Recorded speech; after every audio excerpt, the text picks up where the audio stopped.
Being वुमनच्या February 2022च्या अंकात एक लेख होता. त्याचं नाव आहे स्मार्ट लेखक बना.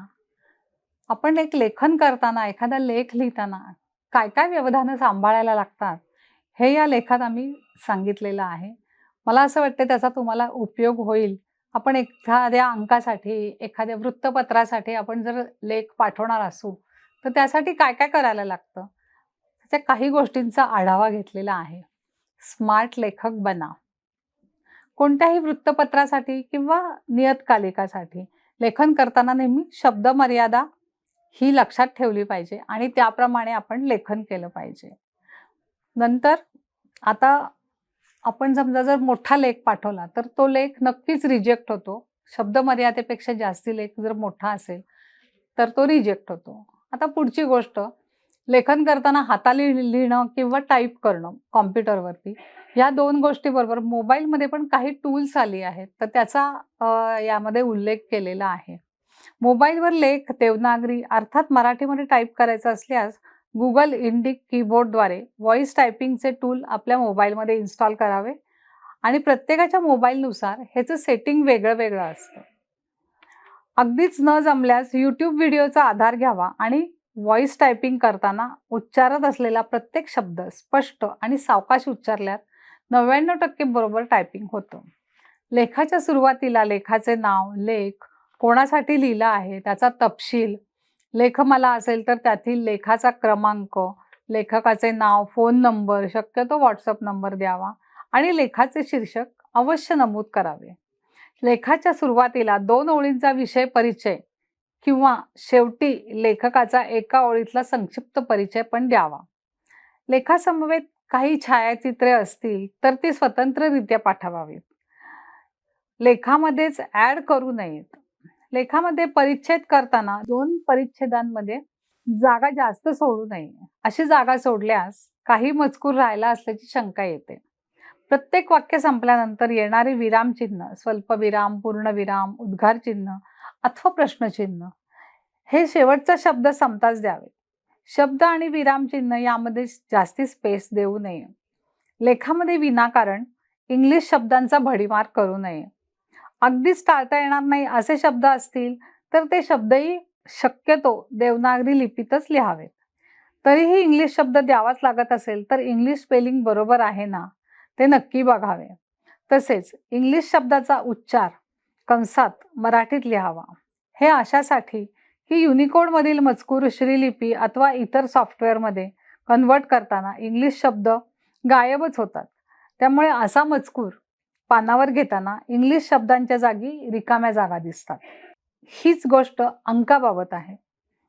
लेख लिहिताना हे अंक शक्यतो इंग्लिशमध्ये असल्यास ते कन्वर्ट होताना आहे तसेच राहतात. अन्यथा मराठी अंक जर घेतले तर ते कन्वर्ट केल्यानंतर गायबच होतात. अंक लिहिताना 1 ते 9 अंक अक्षरी तर त्यापुढचे सर्व अंक आकड्यांमध्ये लिहावेत. शीर्षकाची, वाक्याची सुरुवात अगर शेवट अंकाने करू नये. कोणत्याही व्यक्तीचे नाव लेखात आले असेल तर त्याचे पद, परिचय असल्याशिवाय ते नाव वापरू नये आणि ते नाव बरोबर आहे ना याची किमान 3 वेळा तरी खात्री करावी. उदाहरणार्थ, अपघाताविषयी बोलताना कृष्णा हॉस्पिटलचे अधिष्ठाता डॉक्टर अमुक अमुक असे म्हणाले की. सहसा नावे लिहिताना सिंह आणि सिंग या शब्दांमध्ये गोंधळ होतो. असे नाव लेखनात आल्यास संबंधित व्यक्ती पगडीधारी शीख असल्यास ते नाव सिंग असे लिहावे आणि जर पगडीधारी नसतील तर त्यांचे नाव सिंह असे लिहावे. उदाहरणार्थ, पगडीधारी डॉक्टर मनमोहन सिंग आणि महेंद्र सिंह धोनी असे नाव लिहावे. मुलायम सिंह यादव असे नाव लिहावे. जर एखाद्या नावात शहा असेल तर शहा आणि शाह यामध्ये गोंधळून जाऊ नये. अशी व्यक्ती गुजराती असेल तर शहाच असावे. अमित शहा, जयंत शहा आणि ती व्यक्ती मुस्लिम असेल तर शाह, नसीरुद्दीन शहा, नादिर शहा अशा प्रकारे लिहावे. विदेशी व्यक्ती, खेळाडू, राजकीय नेते यांची नावे लिहिताना ती प्रचलित नावांशी साधर्म्य असणारी असावीत. करनाम मल्लेश्वरी नव्हे तर कर्णम मल्लेश्वरी याप्रमाणे. कालवाचक उल्लेख आपल्याला करायचे असल्यास काल असे लिहिल्यानंतर कंसामध्ये दिनांक 19 रोजी किंवा उद्या दिनांक 21 रोजी असे उल्लेख असावेत. परवा, तेरवा असे शब्द कधीही वापरू नयेत. त्याऐवजी चालू आठवड्यात, महिन्यात, वर्षी किंवा पुढील आठवड्यात, या महिन्यात, वर्षांग असे उल्लेख करावेत. एखाद्या व्यक्तीचा कार्यकाल संपला असेल, निधन झाले असेल, तर त्याच्या पदाचा उल्लेख करताना माझी हा शब्द न वापरता तात्कालीन असा शब्द वापरावा. तात्कालीन ऊर्जा मंत्री सुशील कुमार शिंदे असे म्हणावे. कैलासवासी विजयराव देशमुख यांची मुलाखत मी घेतली होती असे शब्दप्रयोग सर्वथा चुकीचे आहेत.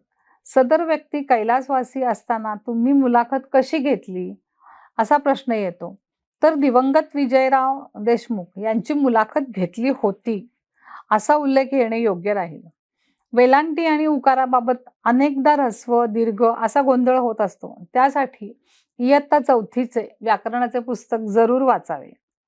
लेखामध्ये ऐतिहासिक वाक्ये, कवितेच्या ओळी किंवा अन्य संदर्भ द्यायचे असतील तर मूळ संदर्भात अजिबात मोडतोड न करता द्यावेत. त्रिकालाबाधित सत्य असणारी विधाने आपल्या सोयीनुसार बदलू नयेत. कोणताही परकीय भाषेतील संदर्भ वाक्य द्यायचे असेल त्याचा यथायोग्य अनुवाद कंसात देणे आवश्यक असते. लेखामध्ये आकडेवारी, चौकटी किंवा आलेख असतील तर त्यामध्ये आकड्यांचे एक एक युनिट हे अचूक असणे आवश्यक असते. म्हणजे चौरस फुटात संदर्भ असतील तर संदर्भ चौरस मीटरमध्ये देऊ नये. किलोमीटर्सचा उल्लेख असेल तर मैलाचा उल्लेख करू नये. एखादे लघुरूप वापरण्याचा प्रसंग येत असेल तर त्यासाठी प्रत्येक अक्षरानंतर पूर्णविराम देण्याची गरज आहे.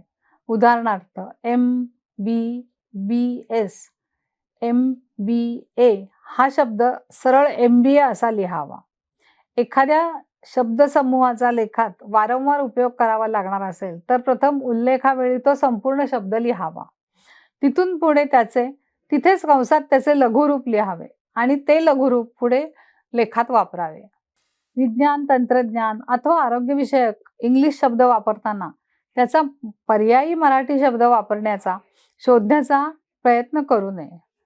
कारण ते शब्द आहेत तसेच वापरावेत. Shock absorber, accelerator, critical care अशा शब्दांना सार्थ पर्यायी मराठी शब्द अचूक न लिहिल्यास अर्थाचे आकलन वाचकाला होणार नाही. त्यामुळे ते शब्द आहेत तसेच वापरावेत. कितीही अवघड अथवा किती किचकट विषयावरील लेखनाचा प्रसंग आला तरी लेखन हे साधे, सोपे, सहज समजण्यासारखे असावे. अशा लेखनात छोटी छोटी वाक्य अधिक प्रमाणात असावी. आपण आपल्या लेखामध्ये काही बाह्य संदर्भ घेतले असतील तर त्याचा उल्लेख लेखाच्या शेवटी अवश्य करावा. त्यामुळे लेखकाची विश्वासार्हता वाढण्यास मदत होते.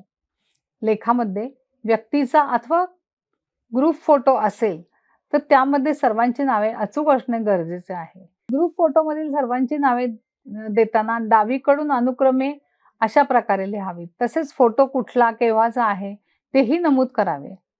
फोटोखाली नावे देताना फक्त व्यक्तींची नावे द्यावीत. त्यांचे पद अथवा परिचय देण्याची गरज नसते. अथवा फोटो वर्णन लांबलचक होण्याची शक्यता असते. आपले लेखन शब्दबंबाळ होऊ नये असे वाटत असेल तर खालील वाक्यसमूह टाळावेत.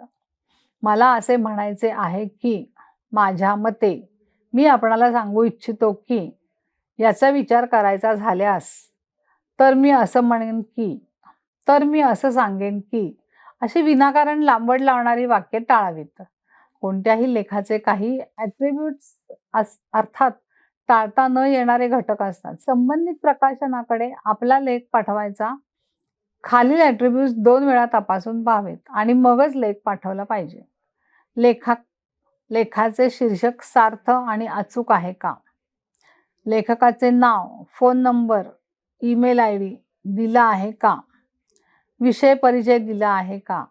एका ओळीतला लेखक परिचय, लेखाच्या शेवटी शब्दसंख्या नमूद केली आहे का? लेखासमवेत छायाचित्रे दिली आहेत का? लेखामध्ये अतिरिक्त माहितीच्या चौकटी आहेत का?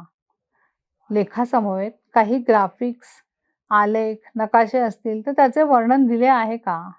लेखातील सर्व संदर्भ अचूक, वास्तवाला धरून आणि खरे आहेत ना ऐकीव माहिती अनधिकृत आणि अर्धवट असेल, तर ते काढून टाकावेत.